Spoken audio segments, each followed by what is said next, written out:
Hey, it's Joe, and I've got another great tip just for you. Well, actually, today's not a tip as much as it is a question.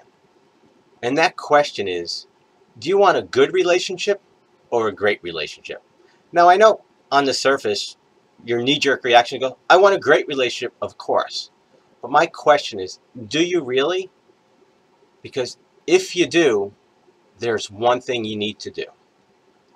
And that is, you need to make sure that your actions back up your words.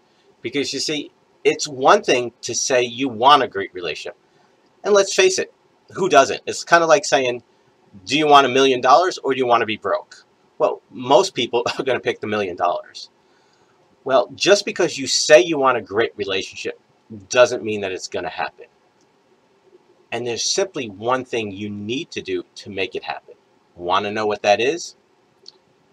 Well, if you want a great relationship, the one thing you absolutely, positively, unequivocally must do is to make sure that your actions back up your words.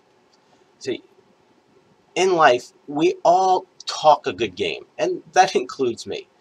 We say we want to be in really good shape, but our actions don't back it up consistently. We say we want to have less stress in our life, but we make choices and decisions which create more stress in our life. We say we want to have a job that we really enjoy, but we stay in one that we really don't enjoy and that where we're stressed out all the time because we're afraid that if we leave, we're not going to make the money we're going to make. We're always coming up with reasons and excuses as to why we can't or why we won't. So what I found is those individuals that succeed, whether it's in their relationship, their health, their finances, always do this one thing in common. And that's that they back up their words with their actions consistently. So we're going to do a little mirror time. I want you to step out of your life. I want to look at your patterns of dating and relationships. Where are your actions not backing up your words? Where are your actions not leading you to the kind of relationships you really desire and deserve? Do you tend to pick the wrong guys? Are you attracted to the boys? The guys who are really exciting and lots of fun, but who never fill up your love tank? Is it that you make bad choices and decisions? Do you jump into relationships too soon? Do you stay in relationships way too long? Do you make excuses? Do you put up too much crap with too much crap? What is it that you're doing consistently? See, one of the things about us humans is that we're really good at pointing fingers and blaming everybody and everything. And sometimes that's completely valid.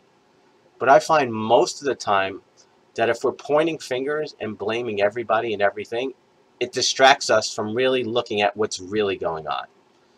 So if you haven't been creating the kind of relationship that you really desire, what I'd like you to do is to take some time, really reflect on this, maybe go back and listen to this again, and simply ask yourself, where am I not being congruent? Where are my actions not consistently backing up my words? Because that, my dear, is going to help you uncover what's really going on and what's really keeping you from having the kind of relationship that you ultimately desire and deserve. So as always, I'd love to hear from you.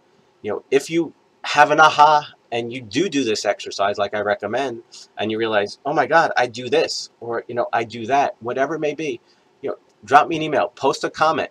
Let's go back and forth. Let's really get to what's really going on, so you can have the relationship that you really desire and deserve.